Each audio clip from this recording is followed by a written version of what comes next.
بلوں اور مالی امور کو اچھی طرح سمجھنا، مالیاتی نظم و ضبط کی ایک دانشمندانہ عادت، reading bills and transactions correctly, a smart money habit. میرا نے ابھی ابھی اپنی پسندیدہ اسٹیشنری کی دکان سے خریداری کی ہے۔ بہت سے لوگوں کی طرح وہ باہر جانے سے پہلے اپنا بل چیک نہیں کرتی، لیکن آج اس کے دوست نے غیر معمولی بات محسوس کروائی۔ بل سے پتا چلتا ہے کہ اس سے 2 کتابوں کے لیے چارج کیا گیا ہے، جبکہ اس نے صرف ایک خریدی تھی۔ غلطی کا احساس کرتے ہوئے میرا اسے ٹھیک کرنے کے لیے دکاندار کے پاس واپس جاتی ہے۔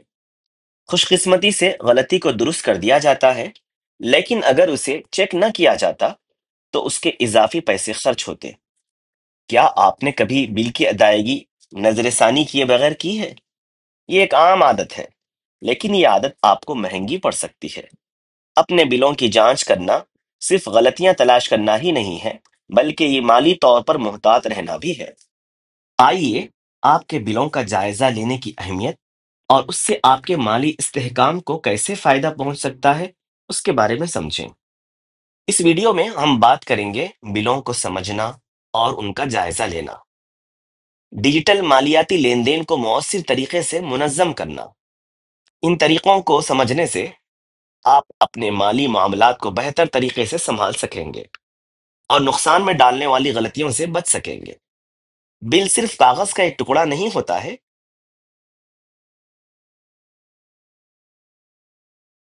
یہ ایک قانونی دستاویز ہے جو آپ کے ذریعے حاصل کردہ اشیاء اور خدمات پر ادائیگی کی تفصیلات فراہم کرتا ہے۔ معاملات کا جائزہ لینے کی وجہ یہ ہے: درستگی کی تصدیق، یقینی بنائیں کہ آپ کو وہ تمام اشیاء یا خدمات موصول ہوئی ہوں جن کے لیے آپ نے ادائیگی کی ہے۔ غلطیوں کی نشاندہی، اندراج دہرایا گیا نہ ہو یا غلط قیمت درج کی ہو۔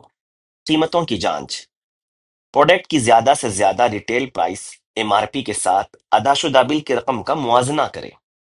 ان اقدامات کو چھوڑنے سے آپ کے پیسے جا سکتے ہیں، بالکل اسی طرح جیسا کہ میرا کو خرچ مہنگا پڑ گیا تھا۔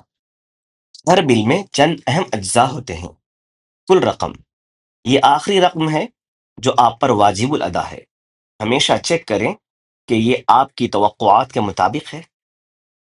چارجز کی خرابی، ہر پروڈکٹ یا سروس کے لیے قیمتوں کی ایک آئٹمائز فہرست، ٹیکس اور فیس، ان میں GST، سروس چارجز یا دیگر قابل اطلاق فیس شامل ہیں۔ آج کل دیگر مالی لین دین بلوں سے آگے بڑھ جاتا ہے۔ اگر آپ UPI یا نیٹ بینکنگ کے ذریعے رقم کی منتقلی کر رہے ہیں، کرایہ، یوٹیلیٹیز یا EMIs کی ادائیگی کر رہے ہوں، ATM سے رقم جمع کرنا یا کیش نکالنا نیز پاس بک اور مالیاتی جائزہ لے رہے ہوں۔ آپ کی بینک پاس بک یا اسٹیٹمنٹ تمام مالی سرگرمیوں کا ریکارڈ ہے۔ اس کا باقاعدگی سے جائزہ لینے سے آپ کو غیر متوقع چارجز یا غلطیوں کی نشاندہی کرنے میں مدد مل سکتی ہے۔ درستگی کو یقینی بنانا، وصول کنندہ کی تفصیلات اور رقم کی دوبارہ جانچ کریں۔ اپنی ٹرانزیکشن ہسٹری کا باقاعدگی سے جائزہ لیں، غلطیوں کی فوری اطلاع دیں، گھوٹالوں سے ہوشیار رہیں، فریب دہی ای میلز، پیغامات یا کالز جیسے دھوکے بازیوں سے ہوشیار رہیں۔ ہر تفصیل کو چیک کرنے، ٹریک کرنے اور پوچھ تاچھ کرنے کی عادت ڈالنے سے آپ اپنے مالیات کو کنٹرول میں رکھیں گے اور غیر ضروری نقصانات سے بچیں گے۔ ان سوالات کو ہمیشہ ذہن میں رکھیں: کیا میں نے صحیح قیمت ادا کی؟ کیا مجھے وعدے کے مطابق تمام اشیاء یا خدمات موصول ہوئیں؟ کیا میرے بلوں یا بینک اسٹیٹمنٹ میں غلطیاں ہیں؟ ہر لین دین کے لیے ہمیشہ بل یا رسید پر اصرار کریں۔ اپنی خریداریوں اور بینک اسٹیٹمنٹس کی رسیدوں کو کراس چیک کریں۔ اگر آپ کو غلط چارجز یا کٹوتیاں نظر آئیں تو رابطہ کریں۔ لین دین سے متعلق غلطیوں کے لیے آپ کے بینک یا وینڈر اور دھوکہ دہی یا گھوٹالوں کے لیے national cyber crime reporting portal پر آپ کا پیسہ محنت سے کمایا گیا ہے۔ ہوشیار اور مستعد مالی فیصلے کر کے اس کی حفاظت کریں۔